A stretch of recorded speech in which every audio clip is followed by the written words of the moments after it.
This is Atlas Launch Control, 1 hour, 50 minutes, 47 seconds into the mission of the TDRS-L. And joining us now here on console is Tim Dunn, who was our NASA launch director to this flight and the NASA launch manager during the countdown. And Tim, I wonder, first of all, give us a snapshot of how this looks like it's all turned out. Well, thanks, George. Thanks for having me. And obviously, you showed some shots in the launch control room, and we're all thrilled. Successful spacecraft separation, and most importantly, a successful spacecraft acquisition by our ground telemetry. So we've confirmed that we've got a healthy spacecraft so far. So the launch team is thrilled, and as you can imagine, the TDRS-L spacecraft team is even more thrilled. Well, take us back to the beginning of the count, and how did the countdown go, and then how did the flight look? Well, it was just gorgeous weather on the Space Coast today, so it would have been a shame not to have gotten the launch off today. So we were blessed with tremendous weather. We have a wonderful rocket. We did not work any hardware anomalies on the Atlas V launch vehicle. Our spacecraft, the TDRS-L spacecraft, was rock solid, had zero problems with that. We were working, as we came into the count today, one lingering concern that popped up on the range yesterday with one range instrumentation site, and that being a radar that is needed to track the rocket as it flies out over the Atlantic. So the range team worked overnight and all through today to get us ready to enter countdown, and was able to bring that asset back online during the count for us to have and enable us to launch today. And any further background on the short recycle that we had? Oh yeah, that so we get through the radar issue that we had. We had a nominal vehicle. Everything looked great. We're about ready to enter that final terminal count at T-4 and counting. And we began to notice just about a minute prior to that we were getting a little bit of noisy data coming back from our open loop spacecraft telemetry at the time.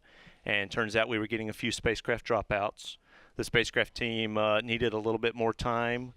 We decided to remain in the T-4 minute hold till we better understood that. Turned out it was a situation with multipathing with the open loop RF transmissions between the antenna located at TEL-4 and the Atlas V vehicle.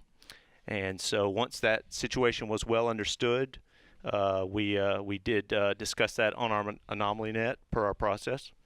And we decided that we would, instead of staying open loop for the next attempt, we would stay on our ground line telemetry, a hard line. Obviously that was very clean data, and we made the switch to the open loop RF at T0 or at liftoff. So that was a great plan that the team came up with, and we executed that plan and got back in to the countdown, established a new T0 at 33 minutes past the hour, and we're able to execute that and had a beautiful liftoff. Well, Tim, this is just the start of a very busy year for launch services program, so outline some of the missions we've got still coming up. I know Vern mentioned some of them, but it's we've got a lot of missions coming. Well, it is an exciting year for launch services program, this being our first. We look to go to the West Coast for a couple of Delta II missions this year. We have the OCO-2 mission that's going to launch on a Delta II from Vandenberg Air Force Base, Space Launch Complex 2. That happens this summer in July. And then in the fall, in November, we go back out to Vandenberg for another Delta II mission, the SMAP mission. And so we're excited to launch on Delta II again. It'll be about 2.5 years since our last Delta II launch. We also have another Atlas V mission that's currently manifested for later in the year, the MMS mission on the East Coast. So we've got a full slate of science missions ahead of us. And everyone in LSP is just thrilled with the TDRS-L launch today. Well, Tim, thanks very much. And this has certainly been a happy moment for the TDRS team, because they're now 100% on the two they've got now on orbit for for their program, and maybe another one coming downstream a ways, but the two that they wanted right now, they've got right now. Very good. And if I could, George, I know you mentioned it during the countdown, but this launch was dedicated to Skip Mackey.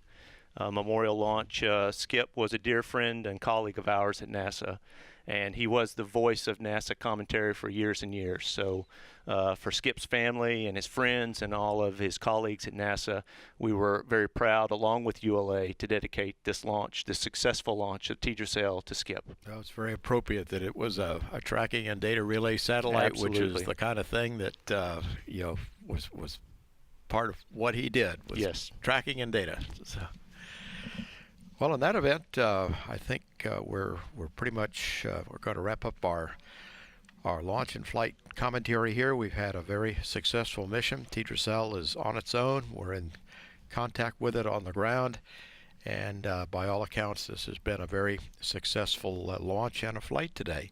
So, Tim, thanks very much, and we'll see you at Vandenberg. Sounds good, George. And we're at 1 hour, 56 minutes, 50 seconds into the flight of TDRS-L. This is Atlas Launch Control.